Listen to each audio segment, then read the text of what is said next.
must realize you are doomed.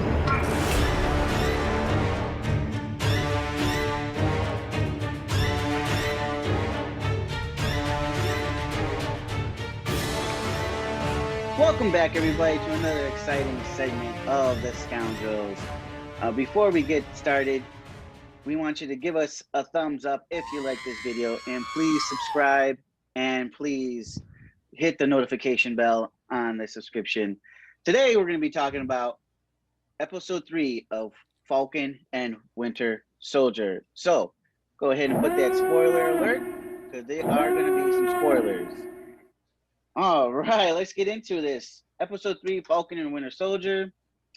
Opening scene, we got the new Cap. What was this? Walker, I believe his name is, and his team ready to place near Munich, Germany. And we see the new Cap a little bit loses his cool, with one of the vigilantes type deal. And right then and there, you're like, oh, okay, this guy's got some issues. So after that, we see Bucky and Sam. They're at the facility where Zemo's at, and they're went to go visit Zemo, and Bucky did. I don't know about you guys, but Daniel Bruhl, who plays Zemo, plays this character so good for me. And every time he speaks, even if he says hello, I'm all ears. I'm all ears on when he talks. I'm like, okay, what is he saying? Because I listen to every little detailed word that he says. So I'm all ears. So they just go back and forth just a little bit. And then you found out that Bucky does help him escape. My question to you guys, if you were in that situation, because Sam and Bucky both were debating Bucky was saying, okay, we should help him escape, even though he already did. And then Sam's like, no, we can't do that, this and that. We're just asking questions. I want to ask you guys, starting with Rich, what would you have done in that situation? Would you have gone on Bucky's side and help him escape? Or would you have been on more, like Sam's side and say, be more conservative? No, we can't do that. I understand why Sam was more conservative, but I definitely would have went with Bucky's side. It seemed like Zemo was the key to a means to an end. It seems like they said it throughout the show. It seemed like Zemo was the only option they actually had that would help them out. I think and I think I said this last time, the world in this and what they're showing us has changed so drastically that I just feel like maybe it's not that bad, utilizing him at least for this time, because they could always take him back down. Although I felt like when they did do the breakout scene, it was like somebody pushed the fast forward button. But I mean, it was fine, but I guess they didn't really have enough time to do it, since it's only 6 episodes. They're not gonna spend too much time. So it was all right, I guess. Yeah, but it's interesting. All right, so I would have went with Bucky's side. Hey, we got to do this now. We got to find these vigilantes, this so-called rebels organization here. So we have to do what we got to do. Like Vic said, you can always catch him back and throw him back in that little tomb. Yeah. But okay, so they help him escape and everything, and then they go to these different little clubs, which I like the music in the background a little bit. I was digging a little bit in the background. Yeah. And even Zemo did too. One of the scenes, he was doing a little short fist pumping. He did a little short fist pump, and I like that. That part already became a meme. There's already people posting videos of just him dancing to different music, because his little dance moves. They already have that now. But then they're talking to one of the persons in there in the club, and then a shot fired, a hit fired, and then we get reintroduced into Sharon Carter. How did you like that aspect of reintroducing Sharon Carter, and what her storyline has come after that snap? How her story has become to this point, Rich? Well, it's like I told you guys before, I didn't even know who she was whenever she reappeared. You guys had to fill me back in on who she was. So I wasn't a big fan of it, but it was 50% because I didn't even know who the hell she was or why she was important. I just knew that, in the scenes that they did show that she was helping him out, and it seemed like they really needed her. So she must have been important. Okay, Vic. So I'm going to you. Did you like how they integrated Sharon Carter in this, and were you a fan of her in the beginning? Uh, I don't know what it is about her, but like since I know her from this old show called Everwood, like her and Chris Pratt were on that show, and for some reason, Chris Pratt ended up working like in his role in Marvel, and for her, like it just didn't. Like to me, it's like something about Chris Pratt's character in that old show, which was like this like dumb mean jock, that gets like this redemption arc, like that ended up somehow working. Like, and then when you go to her and you see her in that show, and she was kind of like this like flip floppy, like is she like a good like girl, is she like a bad person, kind of like she was just troubled in the show. I wouldn't really call her bad. Hmm. But she didn't make things easy for the main character. She kind of like what is it like, she kind of strung him along, like kind of gave him Hmm. like false hope that he could end up with her and stuff like that. So it always bothered me, that relationship. Hmm. And now we're at this kind of like cross section where does she have like a relationship with Captain America? No, she doesn't. Is she a good person? As we see in this episode, she's kind of like doing like a bad thing, kind of Hmm. like she's stealing art or something like that. It doesn't look good to me. And she's killing a lot of people. Like, Yeah. Hmm. she's straight up shooting them. And granted, a lot of people are dying throughout this whole show, straight up getting murdered, like with guns, or, I don't know, like just getting hit really hard, so Yeah.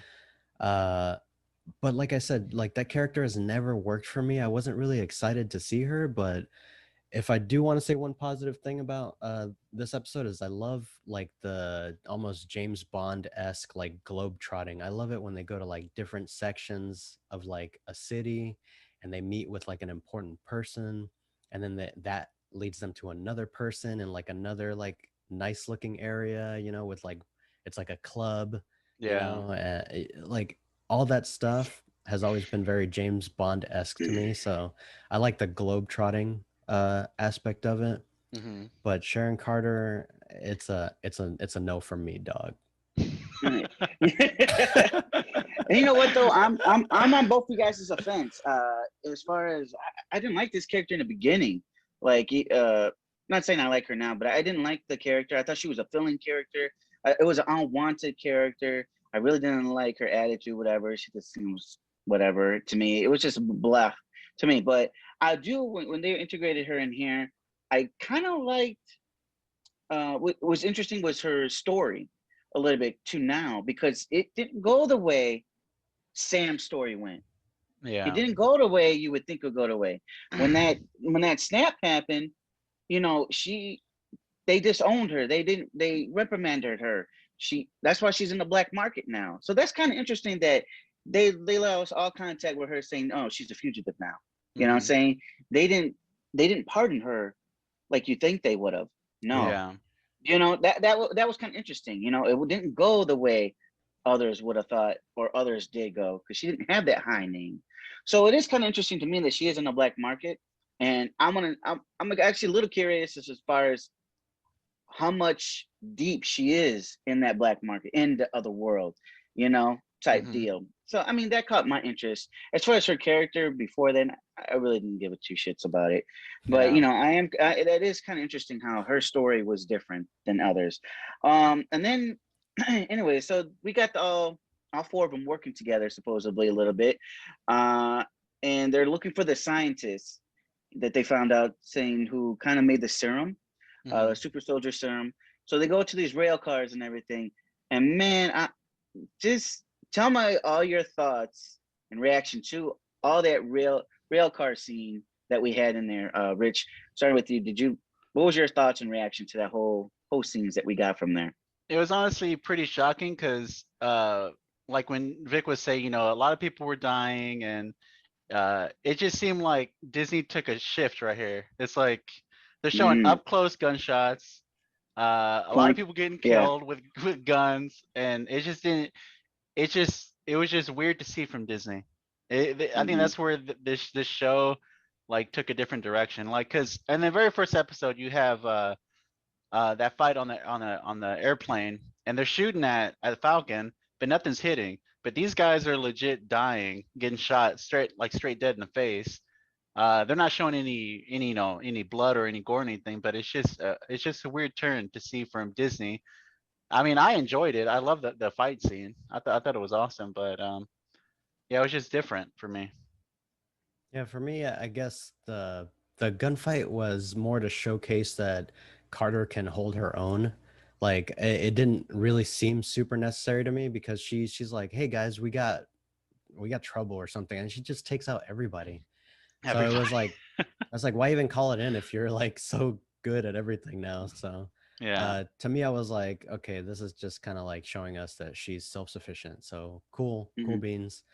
And then to me, the more interesting part was the stuff with the guy that made the serum. So I wanted them to get back to that. Yeah. Hmm. And then obviously you see sneaky Zemo, like finding a gun, and of course he's gonna do that. Further fleshing out like how like uh, hardcore he is about like destroying super soldier serums and uh, any trace of it. So Yeah. that part was way more cooler to me than the whole action scene. Yeah. I like the action. Like I'm on Rich's side. Uh, it was just surprising that Disney Plus let all these point blank range shots happen on here. I was surprised. I really got taken from that. It was then I seen Zemo, he did his thing, and point blank range against the guy, the scientist that they had. But Yeah. yeah, I was surprised. I mean, I'm an action guy, so I enjoyed it, so I Yeah. enjoyed it. I enjoyed the little the sassiness of Sharon Carter there a little bit. She held her own. So I was like, oh, okay, I see you, girl. I see you. But it was all right. It was pretty good. As far as that whole rail car scene, it got me back into it. So I am an action guy. I'm not gonna lie. I'm not saying I don't like storyline. Of course, I like the storyline. That's what gets you invested.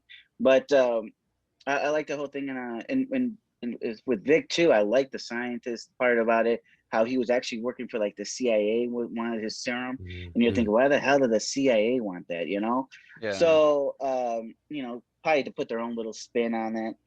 And then after all that's happened, then we see them going back to their townhouse or whatever they got. But right before you see Bucky say, "I'm gonna go take a little walk." So then he goes out in the alley and he finds um what is it, the one of the Dora Milaje warrior Yeah. was coming there. And Dramatic. you know what, I like that because they actually set you up in the beginning, because when Sam and Bucky were debating about uh breaking out Zemo, Sam right away said, well, what would you think the Wakandans would think, knowing Yeah. that Zemo was the one who killed helped kill their past king. Yeah. And you know what I'm saying? Like, so they just set you up for that ending right there. Uh, did you like that part? Did you guys? What was your thoughts on any of the ending? And as far as the episode as a whole, did it do anything for you? Just this episode 3. As episode as a whole, because I told you guys episode 2 is in our last discussion video. The episode 2 just dragged for me. Like I was starting to fall out of it a little bit, but this Mm-hmm. one got me, back into it, and I love the fact they actually brought in the Dora Milaje warrior because I I don't know why I didn't think about that. I was like, yeah, he did, he is responsible for killing their past king, and so I don't know why I was a little like surprised at the ending of this, but it was like finally coming full circle for Zemo because I mean he sees that people are after his head, and the Dora Milaje are the last people you want coming after you. Yeah, I really liked it. Like I, I like you said, I didn't even think about it that would Yeah, even like come up. But it's cool to see that. It's cool to see the weird little technologies they have too, like those little ball thingies. Like Mm-hmm. yeah, I didn't get that. Maybe they explain that in some other movie or something. But I just really like how advanced they are. They always seem so elusive and like just under the radar. Just Yeah. I don't know.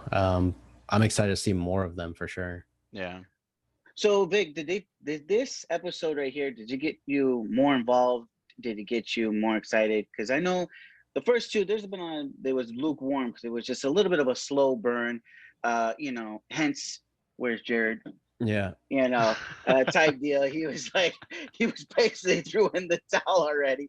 But and I understand that. It's not for everybody. Just like a lot of stuff isn't for me either. But at the same time, did it draw you back into a little bit? Like, okay, here we go. I think it really depends on whoever's like directing the episode, because like I said, this episode had just like a different feel to it. It was very globe-trotty, so like I like stuff like that. Like that works for me. Episode 1 and 2, like visually or through like editing, it didn't really work for me, but this one did. I liked going to different areas and meeting different people, the scientist, the chick at the club, Sharon Carter, just like going to like all these different looking areas, and like and the establishment shots were like really fun too. Like when they do enter that city with Zemo, and they get like that little like escort or whatever, like it's not really like an escort, but you just kind of feel like this ominous like feeling to it. Or just like calm little areas, like when they're in the plane with Zemo and it's like, oh, you're royalty. It's like, yeah, I'm a baron. Like, what do you, like, I have money, so all these like establishment shots were like really fun for me too. And they didn't really do that with the previous 2 episodes. And it's just because of the setting. Now we're like getting out in the open. So yeah, I liked it as a whole for me, but I think it honestly depends on the director who's directing it. Yeah. I also like that there wasn't as many rips. I mean, there was a rip here or two between Bucky and Sam, but after that just got freaking annoying. Annoying. Yeah. Exactly. No, it did. Yeah. I mean, there was a couple. Yeah. Exactly. There was a couple rips, but it wasn't as much as the previous 2, which you actually it took you out of it sometimes. So that was a good thing too. All right, everybody. This is the review of episode 3 of Falcon and Winter Soldier. Thank you for joining us. Please give us a thumbs up, subscribe, and always, if you want more content, hit that bell, because we are doing, at least try to do 3 videos per week. So please get your notification bell. All right, fellas, that's it for us on episode 3, Falcon and Winter Soldier. Remember, there never can be enough scoundrels in your life.